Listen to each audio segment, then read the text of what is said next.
Welcome back to another episode of the Casual Drink and Play podcast, episode 27. We've been gone for a while. Sorry about that. But you have Nicole and Tim, Hi. per usual, and our special guest, Brad and Anthony. Yeah. Yay. Good to be back on the show. Yeah, it's good to be back. Yeah, we're glad to have you guys back. So we are going to be talking about the movie Venom. What's that? Let there be Let there carnage. Let there be Carnage. carnage. I am blanking on You get mad when I call it Venom 2, but you can't remember the subtitle. you know To what? Venom Carnage. Let there be carnage. Whatever. It's a very spoiler-filled podcast, so if you haven't seen it yet, don't listen to it, and don't get mad at us for it. So, when did everybody see it? I know Tim, Brad, and I saw it last night. Anthony, when did you see it? I saw it opening night. Ooh, very nice, very nice. How was it opening night? It was pretty intense. Was like the theaters packed or something? Not really, but like once the movie started, that's when it like got intense. Ooh. There was an annoying kid in our theater that kept talking during the movie randomly, and I'm just like over here, just like. Shut Well, the fuck like, I up. only caught that kid like the beginning. He's like, "Where's Venom?" I'm like, Oh. "Shut the fuck up." Yeah. Bitch. Yeah, early on, the kid was like, "Where's God. Venom?" I was like, "Kid, shut up." He said some other comments during the movie, and I literally turned and I looked at the kid because he was like in the row next to us, like maybe the first or second one in, and I was just like glared at him and I was like, "Shut the fuck up." I think what amazed because I was so invested in the movie, like the fucking like a bombing could have happened or another like theater shooting. I'm like, wow, this movie's great. The bullets, wow, it sounds so real. Oh no. Wow, the Foley for this is so good. It's so crisp. All right. I guess just right off the bat, Anthony, we'll start you. What'd you think of Venom? How would you talk about it? Well, on Venom Let There Be Carnage, I honestly like it better than the first movie. Okay. I agree. Yeah, that And makes sense. and what else is there? The CGI on Venom and Carnage nailed it, of course. They honestly picked a really good director for this, which is Andy Serkis. He did an amazing job with it. Yeah. Yeah, and weird. Turgis knows how to do his CGI mocap Yeah. and like how to make CG characters feel real. It's really good. I imagine he's like, no, that's how you do it. This is how you do it, and he just runs on all fours. Like this is how this is how Carnage would run. This Andy Serkis on all fours running around, like no problem. Yeah, exactly. Yeah. I will say I did really like the CGI. One of my favorite parts is when you see Venom and the guy's like face like half and half, and I was like, that's dope. Oh yeah. Yeah, I thought that was really cool during the like big final fight where the bell keeps getting rung Oh Mhm. yeah. and they keep shifting back to and from Venom or like symbiote mode and like person mode Yeah. That because was. any lesser studio or like lesser director would have been like, no, we're gonna keep them in this form as long as we can because this is expensive and Yeah. the transfer is expensive. Yeah. It was kind of like the Ben Spider-Man 3 when Peter Parker tries to take off his fucking black suit, but then like the clock bell kept on going off. So Yeah. like the suit was like freaking out. I've Yeah. never seen Spider-Man 3. Yeah, we should watch it. Too bad it's on like no streaming services because Sony doesn't know what they want to do with anything. I think it's on Stars. I think a lot of Spider-Man movies are on there. Anyways, we're getting sidetracked. Yeah. Brad, what do you think your favorite part was? My favorite part, I mean, Or what did you like the most? I don't know. the part that's easiest to talk about is the end credit scene, which we will get there. Yes, we're not talking about that yet. Yeah, no, that's a Oh, whole man. like 20-minute debate. Don't worry about that. Now my favorite part, I mean, just generally with the movie, it felt one, it not being super long, it only being like just over an hour and a half, really helped because it felt like it felt like a much smaller story, like because we only really care about uh Cassidy and Carnage and Eddie and Venom. Like those are our main characters. Those are what we care about. We don't care about anything else in the world, which I kind of appreciated. It didn't feel very bloated. Uh, I just really liked seeing Venom be like when Venom kind of broke away from Eddie and went off on his like bender of no, I'm gonna go do my own thing and I'm gonna go to a rave and I'm He's an gonna independent symbiote. He don't need no man. yeah, he's He an kind of does, independent but symbiote. Yeah, and he's basically jumping from body to body, and yeah. Yeah, and how he okay, Mrs. Chang or Mrs. Chen, I think it's Chen, but Mrs. Chen was so much fun. she was. The few scenes she was in, especially when Venom is in her, and she calls Dan a pussy. That was a good moment. I was like, why did she say that? It's like, Then oh, that once- feels out of character. It's like when she said it clicked in. I'm like, oh, Venom's in. Yeah. Venom's in her. Yep. I Yeah, also really liked Anne. Anne was. Dan was cut you evil. off, Anthony. She Venom. She Venom was cool. And that was only in there because it was in the first movie, but like it was fun and I loved her reaction. Like, oh, that was cool. I want to do that again, but I never want to do that again. I did find it funny when I can't remember the guy's name who's the human.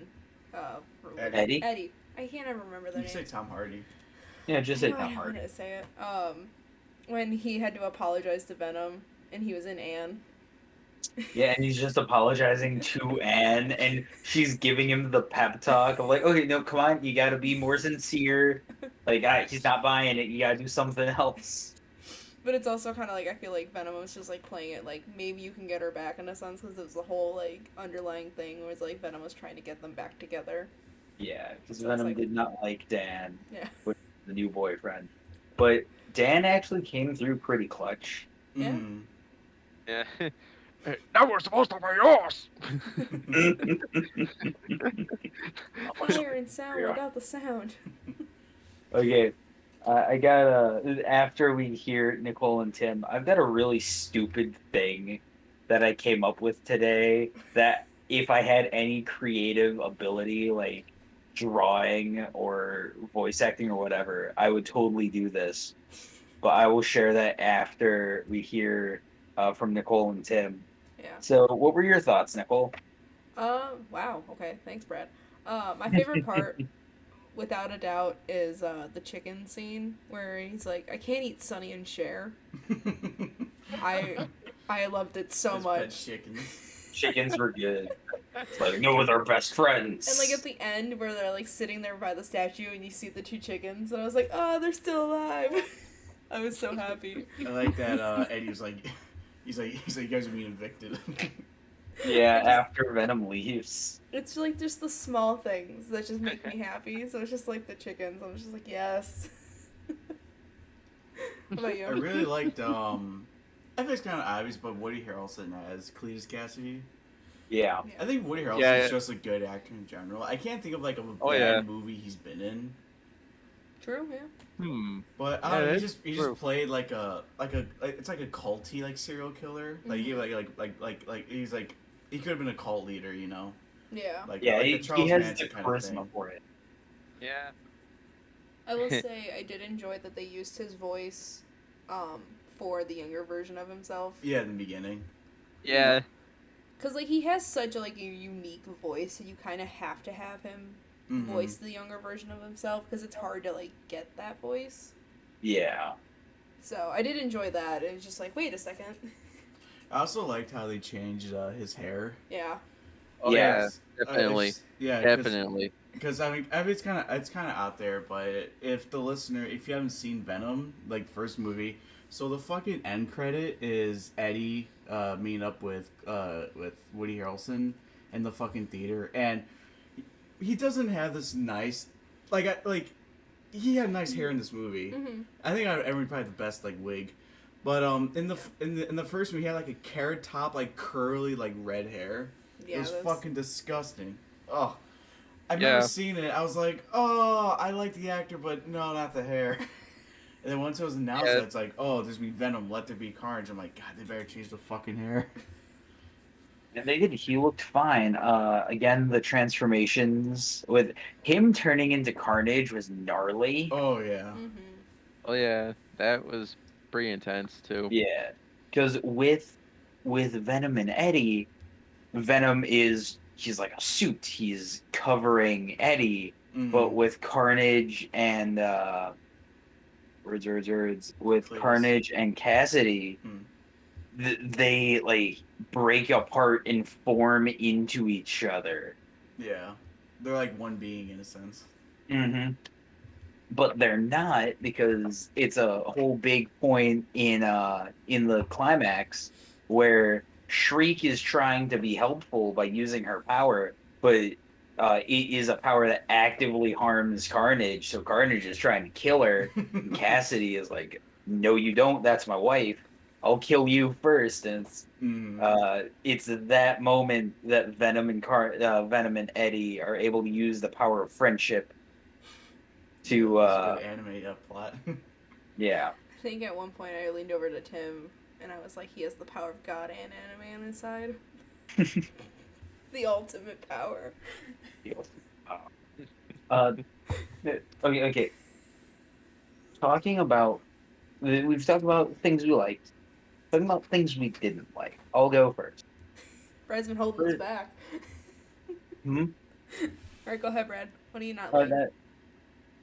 I don't like that Venom doesn't move like Spider-Man yet. He doesn't swing. He doesn't naturally cling to walls yet. Yeah. It feels like he's parkouring or just using his big, like his extra strength to leap from building to building. He kind of feels like a smaller Hulk than he does a sticky alien being that can kind of just glom onto whatever he wants.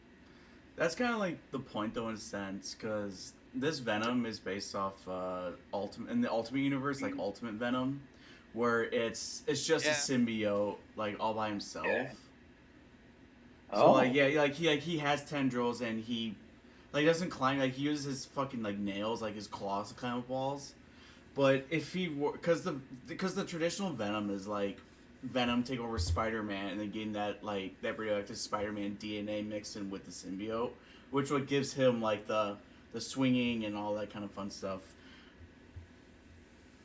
Yeah. Or it's like the lethal protector of Venom's story in the comics where he's on his own and stuff like that and there's no Spider-Man. Yeah. Yeah. I did love that Venom was so happy to be called the lethal protector in Yeah, this. I like that too. Which Sorry, go ahead. No, this is for after the end credit. This is a conversation for later. I just got to pin it in my brain. Go ahead, Tim. That's kind of like how Venom's like, he's like, yeah, we're a superhero. We need like a mask and a cape. And I think Eddie's like, dude, you are the mask and a cape. Is that how it went?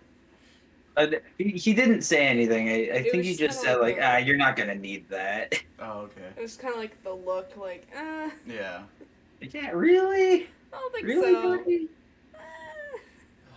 But back to the question, things we didn't like about it. Anthony, was there anything you didn't like? Let's see. Because I know in the comics, Carnage, when he kills people, he rips people's skin off and stuff like that. The only thing that disappointed me here was that in the movie he doesn't do it. But I guess it makes sense why, because it's PG-13 and It probably would have been a better, a more gruesome movie if it was rated R. I think it would be a whole different movie. Oh no, yeah, this would be a totally different ball game if they were allowed to be rated R. Because like Venom wanted to rip people's heads off, Carnage wanted to rip people's heads off. Mm-hmm. And then do it in the most like PG-13 way. Minimal heads were ripped off. Do it off screen. The only person's head who we can justify getting ripped off is Cletus is at the end because he is a very evil person. Mm-hmm. Yeah. Tim, is there anything you didn't like? Well, I think it kind of sucks that because we can. Well, let me try to piece it together. I kind of wish we would see Spider-Man fight Carnage in a sense. And I'm thinking, well, maybe we might not get that. But then after seeing the end credit, I'm like, shit, we still might get it. Yeah. We might. And I don't know who mentioned it, which, wait, Nicole, did you mention something you're not a fan of? No, I What? didn't. Do you have something you're not a fan of before we start talking about the end credit? Actually, with this movie, I wasn't disappointed. I was, I'm not a big fan of these movies. I don't usually watch them. They're not my, entertainment of choice. But I did enjoy it. There's nothing that I have, against it. It was just a good ride all along. So, I don't have anything negative or nitpicky. But we can talk about the end credit now. End credit. Right. Oh yeah, end credit. This is where Brad, starts cracking his knuckles. He's like, I'm ready to go. Well, okay. Before we get to the end credit scene proper, the stupid idea I had if I was more creative. Okay. So, for anyone who is familiar with, who is familiar with Steven Universe, Okay. there is a whole thing about fusion. Like fusion is is essentially a relationship between two people, and the new being that is formed is a totally different person with aspects of either, but it's that person in themselves is like a living relationship. And by the end of this movie, Venom and Eddie are kind of forming that. Them working together and being like, yeah, we are the lethal protector, we are Venom. Like, that is them coming to terms with each other and the relationship, and Eddie finally, going his half with Venom. And there is a song at the end of season 1 of Steven Universe where the main fusion, Garnet, sings about how she is stronger than this other character who sees fusion as stupid and useless and doesn't see it for what it actually is. And I just got this whole idea of Venom singing this song, Oh, but no. all scary and like a metal version about how he is made of love and how he is stronger than Carnage. Nice. That's about it. Again, if I had any creative power, I would totally do it. But Nice. I'd like to see it. if there's any creatives out there, at me. And if you're listening, you made it this far into the episode, thank you. Yeah, we Make appreciate sure it. to subscribe and smash that like button. Follow us on Patreon. We haven't made it yet, but you can find us on there. Make us a Patreon and then follow it. Yeah, Um, do it. Anthony, what was your thoughts on the end credit? Oh man, the end Ooh. credit. Sorry. I was completely shocked and surprised that they would go with that. And I mean, yeah, I was kind of thinking they might have probably linked Spider-Man with Venom or something like that in the end credit, but I just didn't know if they were gonna officially do it. And once I saw the end credit, I was like, "Oh shit!" Mm-hmm. Because now Venom is most likely connected to the MCU by this point now. Oh yeah, I think it's 100% that this Venom's now in the Disney universe. Yeah. So, giving a little bit of context to just describing what the end credit is, Venom and Eddie are hanging out in a hotel room. Venom tells Eddie about. Oh, I'm picking up an echo. Oh no.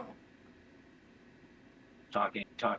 Oh. You sound Okay, I fine. don't hear the echo anymore. Keep going. Gotcha. But Venom tells Eddie about all this knowledge that the symbiote hive mind has, and that he's going to share it with Eddie. During this, where it's kind of trippy, they suddenly warp into the same room, but it's slightly different. And on the TV is a J. Jonah Jameson newscast of Tom Holland Spider-Man being revealed. Mm-hmm. And Venom is like, oh, that's one. I want him. I have an obsession with him now. I think he licked the TV, right? Yeah. He licked the TV. Yeah. Now, before that, like before the shift happened and you see what's on the TV, I thought this was setting up for, I think it's called like Planet Venom, like the symbiote planet. Yeah. I thought it was setting up for that. And I was like, okay, this is going to be cool. That'd be dope. Yeah, that'd be cool. So do we think that Venom's going to be in the next Spider-Man movie then? Oh, definitely. I There is so. no Hopefully way he's not like going. Like a hint. It could be just like Venom for like a few seconds, like just like one little scene, and that's it. Yeah. We'll probably get. Oh, sorry. Go ahead, Anthony. I mean, in the trailer, it looked like when you see Peter by this hallway or something like that, and you see this shadowy like figure like lunge at him, but there's something blocking it. Like everyone keeps on saying, "Oh, that's the lizard. Oh, that's Venom," or whatever it is. But me, I'm just like, maybe it could be lizard, but most likely it's probably Venom. But they're probably just keeping it all like hush hush until the movie comes out or something. Yeah. You know what I just thought of? What's up? You know how in the trailer we see Tom Holland running in a black suit. It's a very clearly not a Venom suit. But what if that is the studio playing tricks with the trailer to not reveal that Venom's in it? I mean, maybe. It's possible. Yeah, because they did that before a couple of times. They did that with Infinity War. They did that with Endgame. Disney's known for throwing like not like a curveball, but like red herring. They love to throw red herring. Yeah. Like how there is one scene in the trailer where Peter is standing in front of this car with this African American woman, and we have no idea who this woman is. But the way she's sitting in the car, it looks kind of poorly photoshopped, to the point where that might be covering up for another character who is actually significantly more important and will give away a big portion of the plot if she is revealed. Yeah. So there's a lot of little spots where they might be messing around with the information that they give us, which I personally love. I love being proven wrong from the trailers. Yeah, that's always fun. So. Because you can. Oh, go ahead. Oh, okay. I was just gonna wrap it up here. Oh well, if we're gonna wrap it up, the one thing I was gonna say because like I said, I was hoping we could see Spider-Man. I guess Tom Holland like fight Carnage. And part of me thinks that could still happen, because in the next movie we're getting Doc Ock. Yeah. Hello, Peter. So maybe if maybe not the next movie, maybe in a future Marvel movie, we see Spider-Man kind of fight off Carnage, and Venom's like, bro, did we just fucking like eat your head off like not like a while ago? I mean, that does open up the multiverse. Yeah. Oh yeah. So that anything could literally happen, because like you mentioned before, the Venom that we're seeing now is like a totally different universe Venom. Yeah. And so it's the Ultimate Universe Venom, Ultimate Universe. I think, Tim, you mentioned it yesterday. Like, what if we get Spider-Man 3 Venom and this Venom? It could happen. It could happen. That'd be awesome. A really interesting scene that I have in my brain. So we all know that Doc Ock is on that bridge, and so is Green Goblin. Yeah. Mm-hmm. I've seen theories that Doc Ock is actually going to be a good guy. Like, once everyone knows what the hell is going on with the multiverse shifting around, Doc Ock's probably gonna side with Peter because of his like heroic moment at the end of his Yeah. movie, at the end of Spider-Man 2. What if we get a whole bunch of characters where like Spider-Man's running on the bridge, Green Goblin shows up, Doc Ock shows up, Venom shows up, maybe Sandman and the Lizard show up. So I we hope so, have too. and There's we have also like the Sinister Six. Oh Yeah. yeah, there's also Electro in the movie. also Electro. Well, Well, because there's So- also speculating that Sandman was in the trailer, like protecting Peter. Exactly. So we have a whole bunch of people who you would think would be bad guys because they're traditionally bad guys. And we have actual bad guys. And they all kind of are fighting each other while they're trying to get Peter, some of which trying to save him and protect him, others just trying to get rid of him. And then you have Venom, like Eddie and Venom, who Eddie is like, hey, he's obviously a superhero, we have to protect him. And Venom is like, no, I am obsessed, I must get him. And it's like, no, don't hurt him. Yeah. But Venom is like kind of going like feral, like I must take the Spider-Man. I'll hurt everyone else to get the Spider-Man. And there's that scene. But then I'm also picturing just an adorably silly scene of after everything quiets down, you have Eddie and Venom, and you have Spider-Man. And he introduces himself as Peter Parker.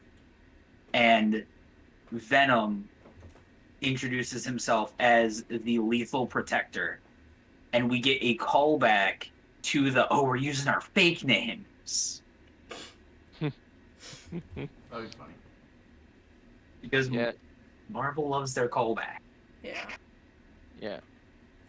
I mean, there's also speculation that both Andrew Garfield and Tobey Maguire's Spider-Man might make an appearance in No Way Home. We just I don't fucking know. hope so. Yeah, I really hope they do. Considering that Jamie Foxx, I think Jamie Foxx was the first one to be casted, like for the fucking movies. Like he's going back as Electro, and then we got Alfred Molina as Doc Ock. I'm like, we better see Toby and Andrew. Yeah, then when the official trailer got released, they officially confirmed Willem Dafoe's Green Goblin. Yeah, Yeah, nice. that's what I'm looking forward to. I'm looking forward to just seeing all the shenanigans that happen. Like, Tom Holland Peter Parker is getting attacked by all these characters who he does not know and who he has not run into before. But they all have, like, their old grudges from their movies. It's like in Endgame with Thanos and Scarlet Witch. Exactly. It's like, you ruined my life. I don't know who you I don't know are. who you are.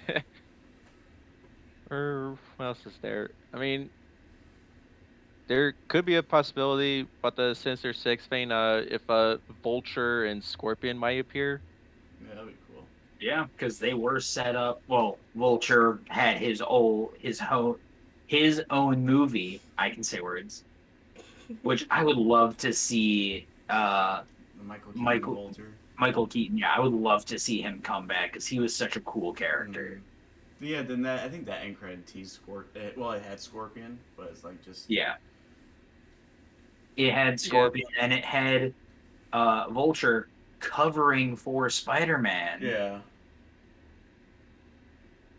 Might be another guy that'll protect him. Yeah, or at least protect him from everyone else so that he gets to be the one to kill him. Yeah.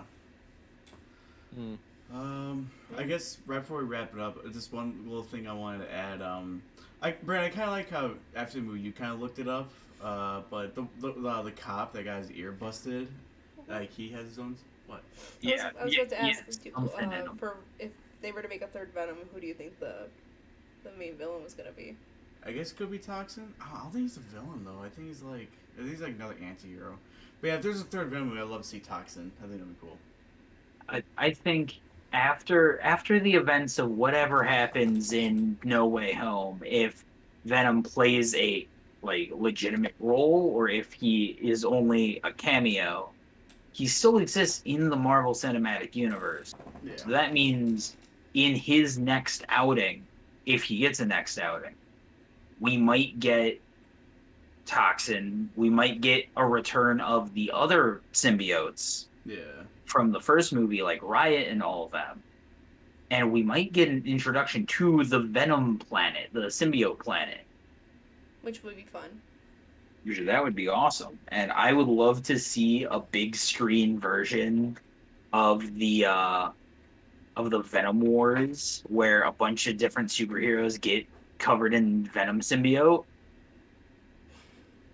That would be interesting. Like that would be wild, and that would be its own saga that I would want to see. Oh yeah. That'd be tight. Yeah. All right, so we're gonna wrap it up. We're gonna go around real fast, and you're gonna rate Venom, Let There Be Carnage, on a scale of 1 to 10 chickens. 10 being the best, of course. I see what you did there. Yep. Anthony, we'll go alphabetical. Anthony, we'll start with you. How many chickens would you rate Venom? Probably 8 chickens out of 10. Okay. Okay. Right. Bradley. I'll give it 7.5 chickens. It was fun to watch. The plot's a little silly and like a little paper thin if you really think about why does Cletus Cassidy care about Eddie so much. But it's still fun if you turn your brain off and just watch the scary goo monsters fight each other. It's satisfying. So 7.5. Alright. I'd give it a 9 out of 10 chickens. Just because, like I said, it was a good ride. And not my cup of tea, but it was a good ride all around. So. I'd also give it 9 chickens.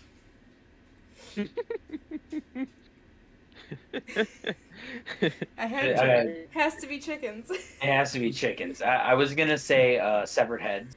I was debating between Miss Chen's and chickens, and I had decided with chickens. So always have to have a fun rating scale. Yes. Yeah. Anyways, thank you for listening to another fabulous episode of the Casual Chicken Play podcast. Make sure to like our stuff, comment if you got any thoughts, follow us on our social medias, and these gentlemen you can find their social medias in our little link in the description. Yeah. We'll see Everything everybody will next be down time. below. Yep. Thanks for watching. And Thanks for having us. Yeah, thanks you guys for being on here. Yeah, thanks for having me come back. It's been a while. No problem. We'll get you guys all again. Been a while. It's been a while for all of us. Yeah. All right, guys. Don't be Thank racist. you. Bye-bye. Bye. Yep. Later.